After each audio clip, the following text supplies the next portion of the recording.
रानो चिड़िया अपनी छोटी और बहुत ही प्यारी बेटी मानो चिड़िया के साथ रहती थी। मानो चिड़िया बहुत ही प्यारी बच्ची थी। रानो चिड़िया के बराबर में एक बहुत छोटा सा प्यारा सा घर था। वहाँ पर शानो कव्वी रहती थी। शानो कव्वी के यहाँ कोई औलाद नहीं थी। वो मानो को भी बेटियों सा प्यार देती थी। एक दिन क्या हुआ कि रानो चिड़िया बेहोश हो गई। ये क्या हो गया? ये मेरी मम्मा को क्या हो गया? मुझे शानो खाला के पास जाना चाहिए। मेरी मम्मा को क्या हुआ? छोटी रानो उड़ती हुई शानो के घर जाने लगी ताकि वो शानी कव्वी को बताए। मेरे बच्चे, तुम टेंशन ना लो, मैं जाकर देखती हूँ रानो को क्या हुआ है।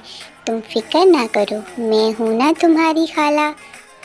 छोटी मानो तो रोई जा रही थी। शानो भी रानो को देखकर परेशान हो गई। फिर उसने कहा कि अब रानो को शहर। शानो रानो को माला चिड़िया के पास लेकर आ गई। रानो अब होश में आ चुकी थी। अब परेशानी की कोई बात नहीं थी।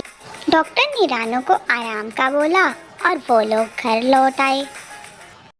देखो रानो, कभी भी खुद को अकेला मत समझना और मुझे पराया मत समझना। डॉक्टर ने तुम्हें आराम का बोला है, तुम आराम करना।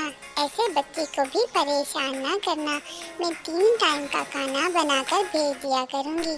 तुम 2-3 दिन आराम करो, ठीक है? अरे नहीं नहीं शानो बहन, इसकी ज़रूरत नहीं है। मैं अब ठीक हूँ। पहले ही आपने हमारे लिए बहुत कुछ किया। आपका शुक्रिया। अब मैं कर लूँगी। नहीं रानो, मुझे ये कहकर पराया मत करो, ठीक है? अब मैं चलती हूँ। मम्मा, मुझे तो शानो खाला बहुत अच्छी लगती हैं। कितनी मेहनत करती हैं हमारे लिए ना। हाँ बेटा, वो बहुत अच्छी हैं और मैं कल से खुद खाना लेने के लिए जाऊंगी। और अब तुम मेरे बेटे समझदार हो जाओ। माँ हमेशा साथ नहीं रहती।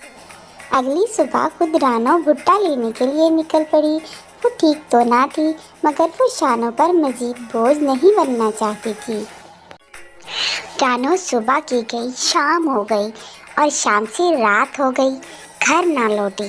बेचारी मानो दरवाजे के आगे बैठे अपनी माँ का इंतज़ार करती रही। आखिरकार वो शानो की छोटी मानो अपनी माँ की वजह से बहुत परेशान होकर शानो की तरफ चल दी थी। मैं ढूंढती हूँ तुम्हारी माँ को मेरे बच्चे, तुम इधर ही रुको, घर से बाहर ना निकलना, मैं अभी आती हूँ। शानो जब रानो को ढूंढती हुई बीच जंगल के आई तो उसने देखा कि रानो किसी के तीर का शिकार हो चुकी थी। शानो कव्वी वहाँ रोना शुरू कर दिया। उसने खुद से वादा किया कि वो मानो को माँ का प्यार देगी और अपनी बेटी बनाकर पालेगी।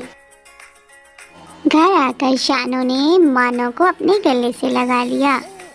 मेरे बच्चे, आज से तुम्हारी माँ मैं ही हूँ। मैं ही तुम्हारा ख्याल रखूँगी। तुम फिक्र ना करो, कभी किसी चीज़ की कमी ना आने। शानो कव्वी ने मानो को माँ बनकर पाला और जब वो बड़ी हो गई तो उसने एक अच्छे से चिड़े से उसकी शादी कर दी।